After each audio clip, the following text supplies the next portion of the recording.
Welcome back to my channel. Welcome to my channel if this is your first time. This is my fourth video of the fourth book in my essential bookshelf essential series that's honing in on history books. So Bookshelf Essentials History Department, and this time I'm doing a book that I think is extremely relevant at the moment, sadly, and is really good reading for reinforcing what you may already know about how fascism develops. It's a book that I think highlights some of the issues that we need to be aware of. We need to keep our radar up and stop any kind of cultural change that goes towards that kind of thing. And we need to do it individually, because as a collective, it will work if we're individually doing these things. And sadly, there are these go-tos that mob mentality can develop that can lead to fascism in any country. And we're seeing it a lot at the moment in all sorts of different countries. And nationalism is a dangerous pursuit, and it can lead to that kind of fascist ideal. And there's a lot of nationalism in the world at the moment, and there's a lot of anti-immigration feeling, and those kinds of sentiments are part of a journey down a very dark road. And books like the book I'm going to be talking about today are really important in highlighting that kind of thing. So what I'm looking at today is Hurrah for the Blackshirts, a book by Martin Pugh. So the subtitle of the book is Fascists and Fascism in Britain Between the Wars. So this is something that we, as British people, we try and hide away from. We don't like to talk about it. But that's Oswald Mosley, and he was very popular between the wars. And he was a fan of Hitler in the 30s.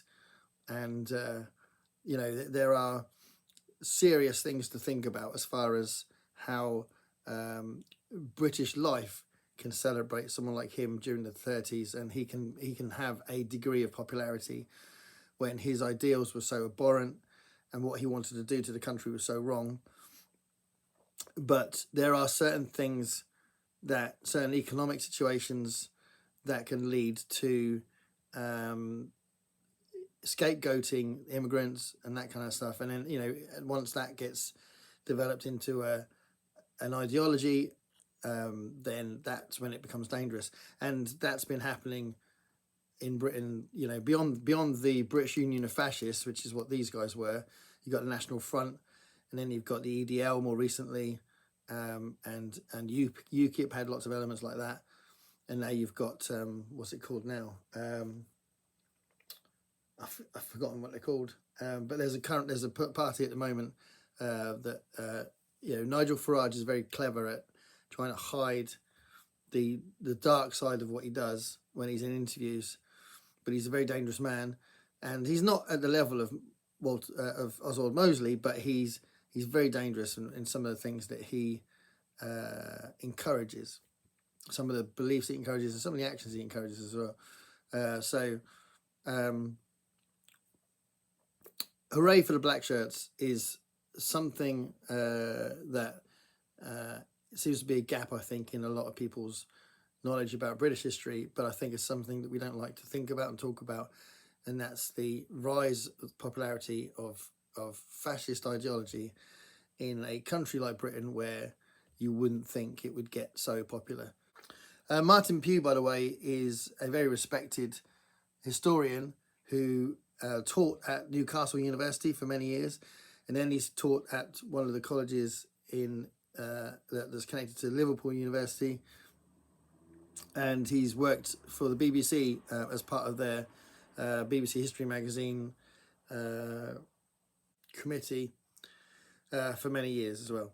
But yeah, so he's a very respected historian, and he lays out in these different chapters the the details of this kind of thing. So you've got the origins of fascism there, the origins of British fascism. See that? And then right down to you've got the advent of Mussolini. You've got different kinds of fascism, the way that it sort of developed in different ways. The impact of the general strike. So I don't know if you know about the general strike, but the general strike was really significant because that was a moment when every national service in the UK went on strike and the whole country was brought to a standstill because everybody was on strike. So that was hugely important at the time. And then you've got the crisis of 1929 to 1931. So that was as a result of the general strike. And you've got the British Union of Fascists coming out of that crisis. Because that's the thing, you know, that's what this is highlighting, that it's always economic hardship that brings out this kind of ideology, because there's this sort of default that some people go through when they just blame the wrong people, and it just gets really bad like that, you know. Yeah, so a lot of this is about the way that the economic depression had such an impact on the rise of fascism in Britain between the wars. So as I have done in previous videos, I'm going to read a little bit of this just to give you a sense of how it's written. So this is a little bit of the introduction. Fascism in interwar Britain was not just a failure, it was an inevitable failure. While it flourished in Italy and Germany, the British simply failed to see its relevance to them. In fact, fascism seemed fundamentally alien to British political culture and traditions. The British people were too deeply committed to their long-standing parliament, to democracy and the rule of law to be attracted by the corporate state, and they found the violent methods employed by continental fascists offensive. Fascist organisations arrived late in Britain, and when they did, they were easily marginalised by the refusal of conventional right-wing politicians to have anything to do with them. When the fascist movement under Sir Oswald Mosley showed itself in its true colours in 1934, the government took prompt and effective action to suppress the violence and the paramilitary organisation. The outbreak of war in 1939 promptly put an end to the movement.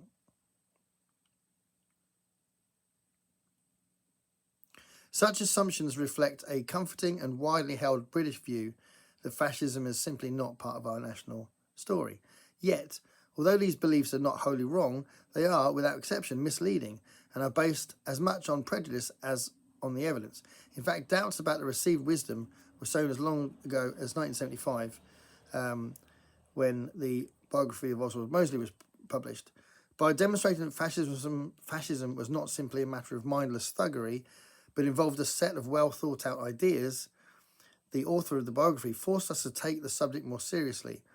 And by showing how a typical member of the war generation would arrive at a fascist position as a result of his experiences, he implicitly issued a warning against simplistic psychological explanations of fascism as a product of a warped mentality. So this introduction talks about some other books that come out, and